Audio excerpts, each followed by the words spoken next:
যারা জান্নাতে যাইবা, আমরা সবাই জান্নাতে যাইবো কি যাইবো না? জান্নাতে যাইতে চাই।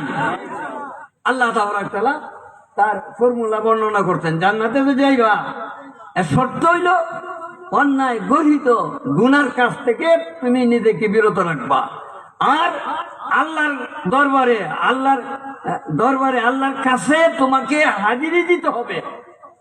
যেমন কোর্ট কাছারিতে হাকিমের, ম্যাজিস্ট্রেটের, জজের কাছে গিয়া আমরা হাজিরি দিই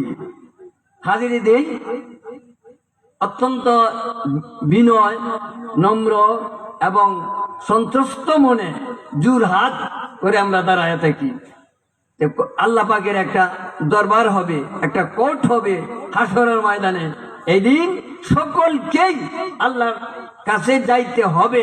সুতরাং সেই যে আল্লাহর কোর্টে যাইবা এবং জীবনের সব কিছুর হিসাব নিকাশ সেদিন হইব, এই দিনটাকে যে ভয় করো আর অন্যায় গর্হিত কাজ থেকে নিজের মিথ্যা প্রবঞ্চনা, ধোঁকা, এই সুদ ঘুষ এর থেকে যারা বেঁচে রইছ তাদের জন্য জান্নাত। কাজেই আমরা এই বিষয়টা যারা জেহানে রাখি যে আল্লাহ পাকের একদিন আল্লাহ পাকের দরবারে আমাদের দাঁড়াইতে হবে, আল্লাহর কোর্টে আমাদের হাজির হইব। সেদিন যেন আমার জবটা কি হয়, সেদিন যেন আমার জবটা সঠিক হয়।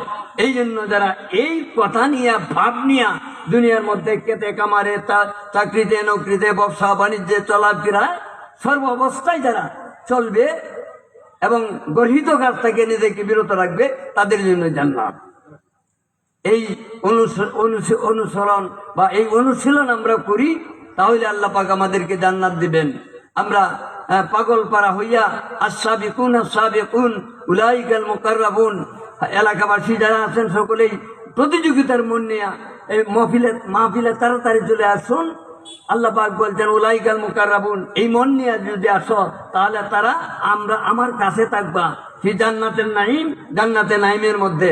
আল্লাহ তাআলা আজকের এই মাহফিলকে কবুল করুন এবং এলাকার যারা এখনো আসেনি সকলকে পাগল পাড়া করিয়া এই মাহফিলে উপস্থিত করায় দেও। আমরা সবাই বলি আমিন। এই বলে আমার আলোচনা